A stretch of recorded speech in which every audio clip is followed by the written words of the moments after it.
Okay, let's dive into this explainer. Imagine waking up tomorrow only to discover that absolutely everything you've ever worried about, your successes, your failures, your deepest fears, even your very identity. Imagine finding out they might not be as solid as you always believed. Not because they're totally fake, but because they actually belong to a completely different level of reality altogether. Now, I want you to lean into this mystery with me for a second, because we're about to explore a truly shocking philosophical claim. What if I told you that nothing was ever born? Seriously, not you, not the universe around you, not even time itself. It sounds completely absurd at first, right? Maybe even impossible. But get this. This isn't some trendy New Age internet theory. This incredibly radical idea was actually presented over 1,400 years ago. It came from an extraordinary, yet surprisingly mysterious philosopher named Gaudapada. We honestly know very little about his personal life. There are no dramatic royal stories or crazy adventures. Yet history remembers him as quite literally one of the most influential thinkers in human civilization. To truly understand his legacy, it helps to think about how we use technology today. Most people who study non-dual philosophy, they've probably heard of the famous Adi Shankara. So, in our software analogy, Shankara is the famous app that everybody knows and uses. But Gaudapada? He's the operating system running quietly underneath it all. He basically wrote the hidden philosophical code that quietly changed the entire world. And he did it with unbelievable, almost shocking brevity. His surviving masterpiece, called the Mandukya Karika, is this tiny little book containing exactly 215 verses. It's literally shorter than most magazine articles today. Yet this remarkably compact text investigates the very nature of consciousness itself. It asks questions like, what exactly is awareness? Questions that actually anticipated modern neuroscience by well over a millennium. So, to break this down, Gaudapada walks us through the 4 states of consciousness. We start with the waking state. That's where you are right now, watching this explainer. In this state, your morning coffee tastes real, and sitting in rush hour traffic feels painfully real. Then we have the dream state, followed by deep sleep. Now think about deep sleep for a second. There are no thoughts, no dreams, yet you wake up and confidently say, I slept so well. Why? Because there was a silent witness there experiencing it. And finally, there is the 4th state, known as Turiya. Let's look a bit closer at how the waking state compares to the dream state, because this is a comparison Gaudapada just loved to make. To put it into modern, everyday terms, imagine you're in a dream, and you get into this massive argument with a friend because they forgot to buy milk. You wake up, your heart is racing, you're genuinely super annoyed, and then it hits you, the dream grocery store never even existed, right? The emotions you felt were incredibly real, but the reality itself was entirely constructed by your own mind. Now, what's really interesting about this slide is the concept of Turiya. Gaudapada explains that Turiya isn't just some separate mystical state you enter and leave. Actually, it is the unchanging background witness behind every single experience you have. Think of it kind of like a movie screen. Whether the film playing is a hilarious comedy, a tear-jerking tragedy, or a terrifying horror movie, the screen itself never changes. Life changes. The witness doesn't. We can even compare ordinary reality to a virtual reality headset to make a bit more sense of this. While the VR headset is on, your brain completely buys into the simulation, right? When you take it off, everything changes.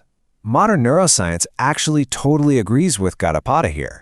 Your brain doesn't experience the outside world directly. It just constructs an internal model using electrical signals. But, quick disclaimer here.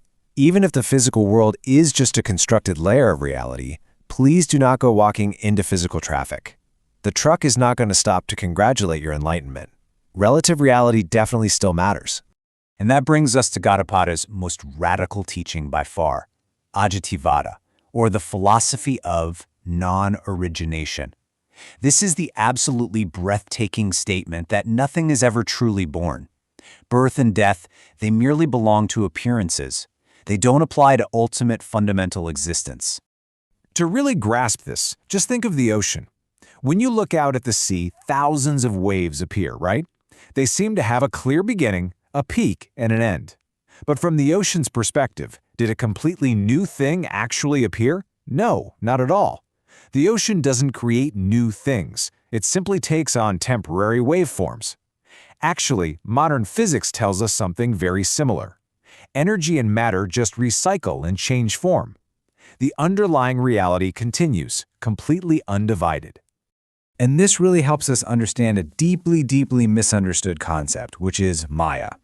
A lot of people think Maya means everything is entirely fake or just a total lie.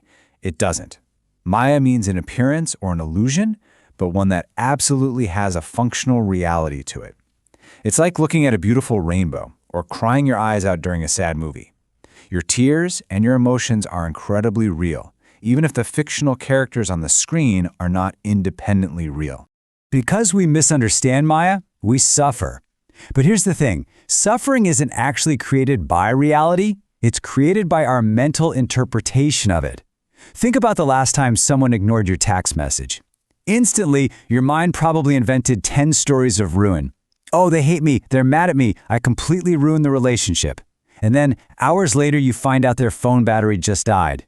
The actual event was totally neutral. That agonizing suffering you felt, entirely generated by your own interpretation. So the crucial point is how we actually deal with this mental suffering. Long before modern psychology labs existed, Gaudapada gave us Asparśa Yoga, which translates to the yoga of non-contact. Now, this doesn't mean running away to a cave somewhere and avoiding people. It is a highly practical, powerful method for allowing your awareness to remain completely untouched by mental disturbances and emotional anxiety.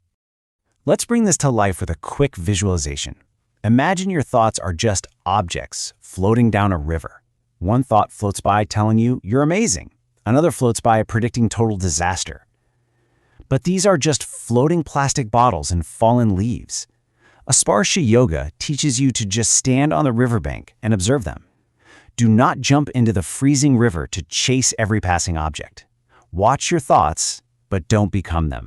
And this brilliantly illustrates his next major concept, which we can easily understand through clay pots. Imagine a bunch of perfectly intact clay pots sitting on a table. Inside each pot, there appears to be a separate individual little pocket of space. But what happens when you break the pots?